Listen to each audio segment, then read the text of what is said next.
I have made a Skillet chocolate chip Heath Bar Bit cookie. One giant cookie. It just came out of the oven, waiting for it to cool, and then we'll see what my sweet Eric thinks of it. Okay, the giant chocolate chip Heath Bar Bit cookie is done.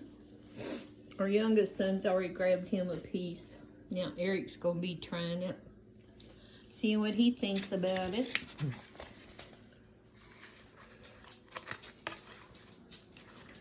I'm sure it's gonna be good.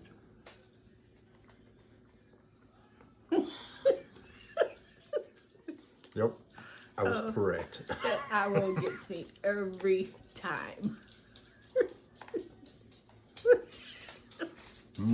This was really easy to mix up. If y'all like, I can put the recipe up. It's definitely a winner. As Eric said, there's no need to ever buy those birthday giant chocolate chip cookies at the store anymore when you have this. The crust around it is amazing. It is just like fresh baked chocolate chips. It's got the gooiness in the center. It's still a little warm. So I think Eric will say I can make this again.